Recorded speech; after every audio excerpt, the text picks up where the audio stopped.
يا راغبا في كل علم نافع ينمو العلم ويتقدم بتقنياته ومجالاته، ومعه نطور أدواتنا في تقديم العلم الشرعي.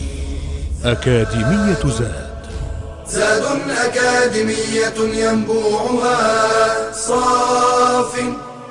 صاف ليروي غلة الظمآن، ومكارم الأخلاق ندرسها معا، أدب وتربية على الإحسان.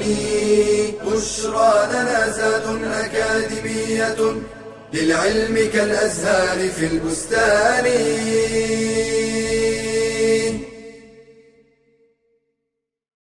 السلام عليكم ورحمة الله. الحمد لله رب العالمين، والصلاة والسلام على أشرف المرسلين نبينا محمد وعلى آله وصحبه أجمعين. Continuing with the etiquettes with the buying and selling as part of Islamic education level 3, even though these are adab and etiquettes and manners to be observed, but it also has something to do with matters of fiqh. So studying the fiqh, the transactions with the fiqh perspective is something that is very important, and it goes together. So now when we talk about the al-mushtari, or the purchaser, or the one that buys something, there are certain etiquettes for that person to be observed, one of which is to stay away from extravagant spending, and that is israf, and there is tabdhir. Israf is when a person extravagant and he spends so much for no need whatsoever, versus someone spends in haram. Even if it's a penny, it's haram for a person to spend something in something that is forbidden. And Allah subhanahu wa ta'ala says, وَالَّذِينَ إِذَا أَنفَقُوا لَمْ يُسْرِفُوا وَلَمْ يَقْتُرُوا وَكَانَ بَيْنَ ذَلِكَ قَوَامًا. Those who, whenever they spend, the characteristics of the believers, they won't be excessive in their spending, and they're not greedy and stingy also, and they are in between these two levels.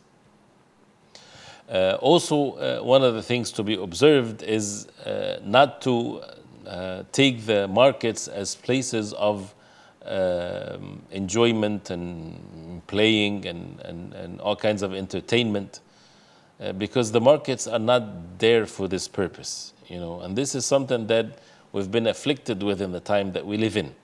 And this is a way for the people to sell their merchandise, is to make the places of selling a very pleasing places for people to come and enjoy their time, and then they would, whether it's deceiving them or not, that they would sell to them things that they don't need.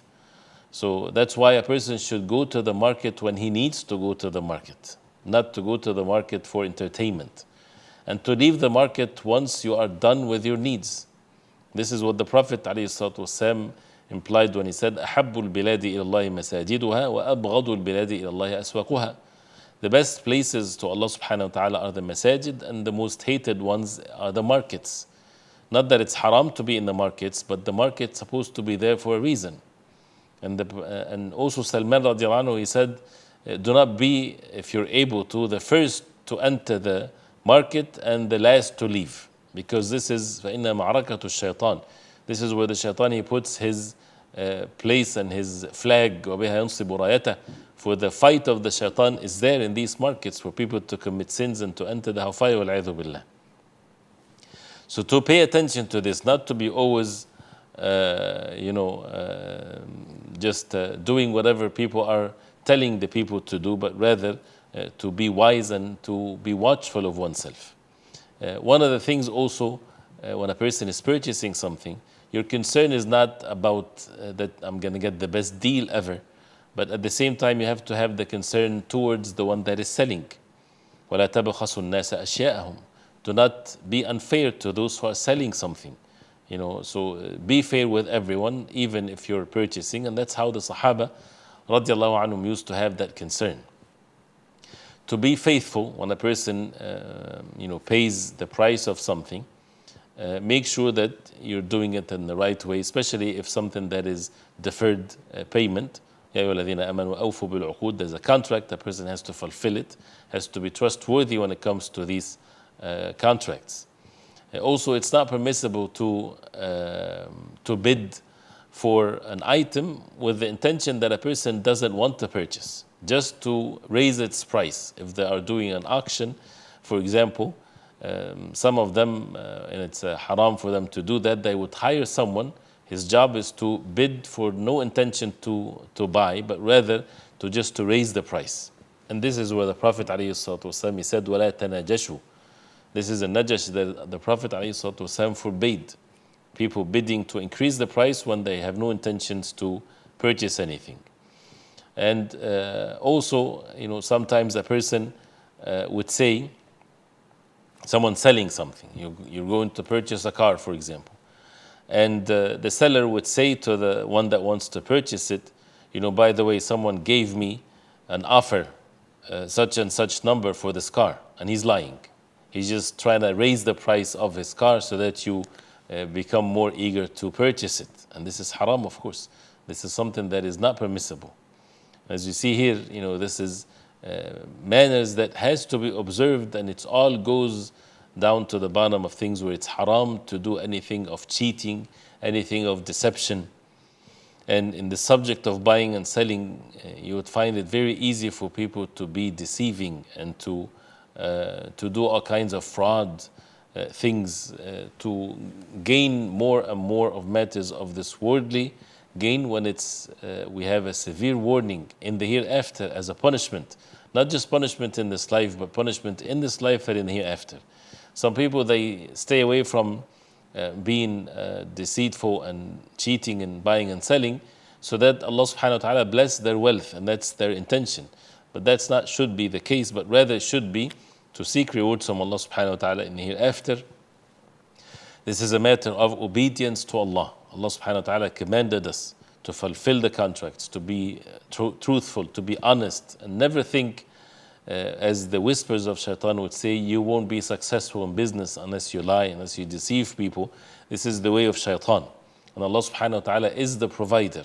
And there's no such a thing as this is how the language, or this is the way of the market. This is what people do. And even if the like of you, if you're a seller, they would hate you because you're honest and they're not. It doesn't matter. A person has to fear Allah subhanahu wa ta'ala and to be obedient to Allah subhanahu wa ta'ala, and to be warned against these things that makes a person forgetful. Nowadays, people would spend the day and the night just looking for things and looking at things where they cannot afford, and that's why they would put themselves into some financial burden.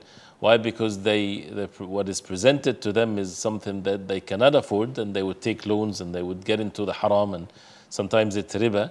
If a person doesn't have the means to it, it's okay. This is how life is. Allah subhanahu wa ta'ala made some people poor.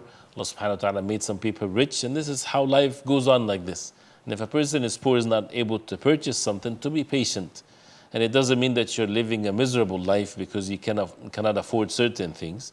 Who said that? And it's all within one's heart to be content and to be obedient to Allah subhanahu wa ta'ala. So etiquettes and manners to be observed physically and also in one's heart. We ask Allah subhanahu wa ta'ala to protect us. We continue inshallah ta'ala with more of these etiquettes next time, if Allah subhanahu wa ta'ala will. وصلى الله وسلم وبارك على محمد وعلى آله وصحبه وسلم والسلام عليكم ورحمة الله وبركاته.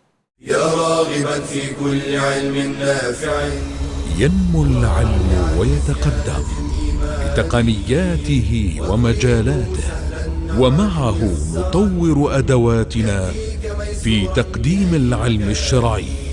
أكاديمية زاد أكاديمية ينبوعها صاف ليروي غلة الظمآن، ومكارم الأخلاق ندرسها معا، أدب وتربية على الإحسان. بشرى لنا زاد أكاديمية للعلم كالأزهار في البستان.